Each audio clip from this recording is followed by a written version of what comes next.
원래 건강한 피부가 있다라면 보호막이 잘 돼 있겠죠. 그렇게 되면 피부 질환이 걸리질 않는데 요즘은 잘 생기는 이유가 뭐 여러 가지 있겠지만 일단 환경이 많이 바뀌었잖아요. 환경이 많이 바뀌었고 땅을 밟고 지나다니고 이러는 애들이 많이 없어졌어요. 다 아스팔트. 네, 태어나서 다 보면 마루라든가 뭐 이런 데지 외부에 이제 환경에 많이 노출돼서 어미와 함께 같이 자라는 애들이 많이 없어졌어요. 이러저러한 이유로 인해서 피부 질환이 소형견들한테 상당히 많이 실내에서 생활하는 네. 소형견들이 환경이. 그렇죠. 네. 사람도 어쨌든 피부 상태에 따라서 얼굴에 여드름 나고 뾰루지 나고 그러잖아요. 네네네. 이런 것처럼 반려동물도 잘 걸리는 피부 성향이라든지 견종 뭐 이런 게 또 따로 있나요? 피부 질환 같은 경우는 피부 면역과 관련이 있기 때문에 일단 모든 개들, 모든 고양이들은 피부 질환에 걸릴 수 있습니다. 다만 그렇군요. 견종 특성상, 네. 묘종 특성상 헤어가 없는 애들이 있어요. 고양이는 그 스핑크스 맞아. 털 없는 네, 고양이. 그런 애들. 그리고 주름이 많이 접힌 애들이 있어요. 거기 안에서 이제 아이고. 세균이 자라거나 효모균이 자라거나 이래서 가려움증을 유발시키고 피부 질환을 뭐 여러 가지로 이렇게 분류를 하기는 하는데 가장 기본적으로 생기는 원인에 따라서 크게 이제 세 가지 정도. 세균으로 인해서 생겼느냐, 기생충에 의해서 긁느냐, 곰팡이에 의해서 되는 거냐. 그리고 나머지 것들이 기타 등등들이 있는데 이 기타 등등들이 엄청나게 많아졌죠. 원인을 많이 찾죠. 제일 복잡한 게 그래서 피부 질환입니다. 원인이 너무 그렇죠. 복합적이다 보니까 어떠한 이런 게 원인지도 있어요. 모르고. 피부 질환 사진을 찍고 네. 이거 뭔지 봐주세요. 이런 글들 많이 있거든요. 그냥 봐도 어려울 우리 것 거도 찍고 우리 거랑 많이 비슷하네요. 같아요. 근데 그렇지가 않아요. 이렇게 딱 봐서는 알 수 없는 거군요. 네, 눈으로 본 거는 비슷하더라도 안에 원인이 뭐냐에 따라서 다 네. 다르니까 그거를 밝혀내는 것이 이제 진단이죠. 그것만 잘해도 엄청나게 유명한 수의사가 됩니다. 반려동물의 경우는 주로 어디에 이렇게 피부 질환이 많이 걸릴까요? 털이 없는 부분에 생긴 거를 보호자들이 많이 보죠. 보죠. 그렇죠. 털이 있으면 잘 네, 드러나지가 그러니까 않거든요. 배 부분에 털이 많이 없거든요. 그래서 거기에 생긴 것들을 많이 보는 편이고 그리고 귀 부분이 바뀐 거를 보고서 오시는 분들도 맞아. 있고요. 귀 이렇게 열어보고. 눈두덩이라든가 입 주변, 옆구리 이쪽이라든가 아니면 사타구니 쪽이 바뀐 거를 보고서 얘 피부가 문제가 있네라고 오는 경우가 있습니다. 근데 수의사들도 보는 부위는 똑같아요. 아토피라든가 알러지 같은 것들을 평가를 할 때 캐데시 지수라고 있어요. 캐데시요. 예, 캐나인 아토피 더마타이티스 이렇게 이제 시작하는 뭐 인덱스 이런 게 있는데 별로 어려운 건 아니에요. 눈두덩, 입 주변, 쫙 보는 목 지수가 0점부터 5점, 0점부터 5점 이렇게 해서 이 증상이 얼마나 개선됐는가 그걸 이제 수치화해서 나타내는 지수라고 하는데 그런 부위에 피부 질환이 있으면은 많이 병변들이 관찰이 되죠. 그러면 이제 어떤 증상들이 있는지도 궁금하고요. 저희가 예전에 무슨 그 단계별도 얘기를 많이 했잖아요. 더 악화됐을 때 어떤 그쵸. 증상이고 그런 것들이 또 피부병에도 있을까요? 피부는 변함수성하게 바뀌는 것 같아요.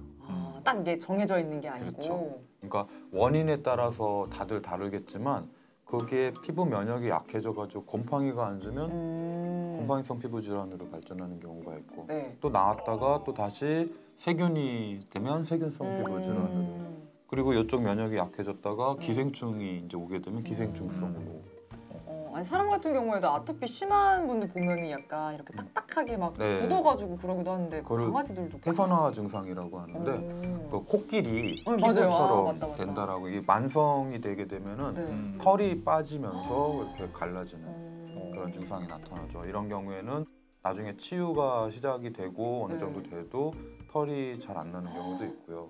그대로 남아 있는 경우도 있습니다. 보호자 입장에서 육안으로 보는 것 외에도 뭐 다른 냄새라든지 뭐 이런 걸 통해서도 혹시 확인할 수 있는 방법이 있을까요? 일단 말라세치아 같은 효모균 같은 경우 귀 냄새가 일단 달라져요. 귀에 피부병이 생겼을 때. 네. 냄새가 확 산취 같은 게 확 올라옵니다. 그리고 몸에서 나는 냄새도 많이 바뀌어요. 그래서 우리 개한테 나는 냄새가 좀 달라졌다 하면 가서 네, 검사를 받아보는 게 좋습니다. 되게 좀 주의 깊게 진짜요? 관찰해야 되는 부분이네요. 그거는 코가 막힌 사람이 아니라면 금방 느껴요.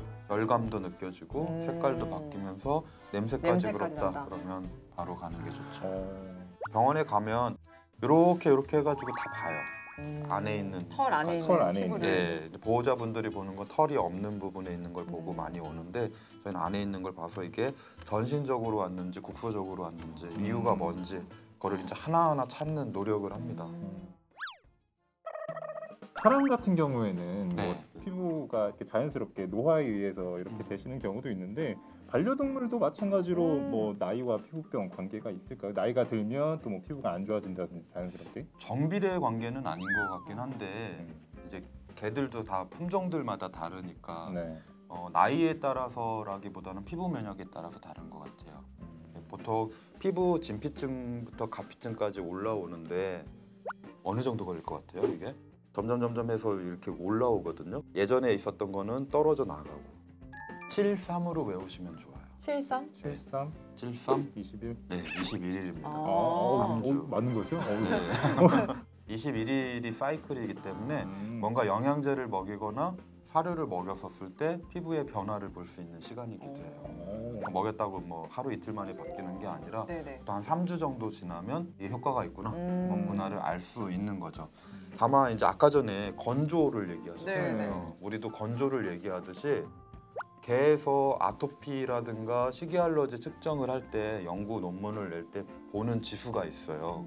TWL이라고 하는 지수가 있거든요. TW. 예, 경피 수분 증발률을 봐요. 음. 여기에 수분이 얼마나 증발하는가. 오래 얼마나 머물고 이제. 있는가. 아. 예, 그래서 촉촉한 애들이 더 좋다라는 거죠. 음. 빨리 마르는 애들이 건조해지니까 이 21일을 더 단축시킨다는 음. 거죠. 가피가 더 빨리 떨어져요. 음. 그래서 촉촉하게 유지할수록 좋고 나이가 있다라고 하면 영양제를 하나 챙겨주면 좋습니다. 보통 종합 영양제는 피부 쪽과 연관돼 있는 네, 그런 것들이 좀 들어 있습니다. 아. 네. 같이 먹여주시면 도움이 된다.